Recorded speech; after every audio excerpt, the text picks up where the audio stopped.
xotirjam qalbga erishasiz. Ya'ni sizga odamlar keladi, "Ota muammolarim unaqa bo'ldi, bunaqa bo'ldi" deydi. Siz jim kulib, xotirjam eshitib turasiz-da, muammosiga yechimni aytasiz. Xotirjam qalbga qanaqa erishsa bo'ladi? O'sha holatga faqat ilm bilan erishsa bo'ladi. Ya'ni ilm olayotganingizda sizga 3 ta narsa keladi. Birinchisi, ilm olsangiz kibr paydo bo'ladi.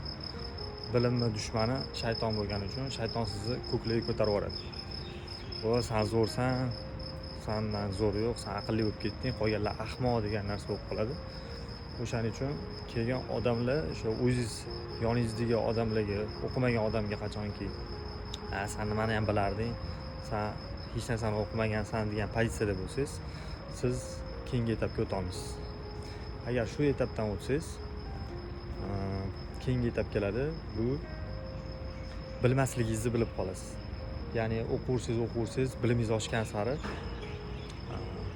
ya'ni okeandan bir tomchi ilm olganingizni bilib qolasiz.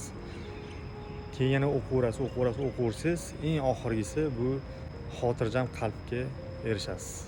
Ya'ni sizga odamlar keladi, "Ota muammolarim unaqa bo'ldi, bunaqa bo'ldi" deydi. Siz jim kulib, xotirjam eshitib turasiz-da, muammosiga yechimni aytasiz. Chunki siz u etaplardan o'tib o'rgansizda. Shu darajaga chiqmagunizcha ilm olishingiz kerak. O'zim haqimda gapiradigan bo'lsam, o'zim ikkinchi etapdaman. Biz ham 4 yildan beri o'qiyapmiz, ustozimiz bor.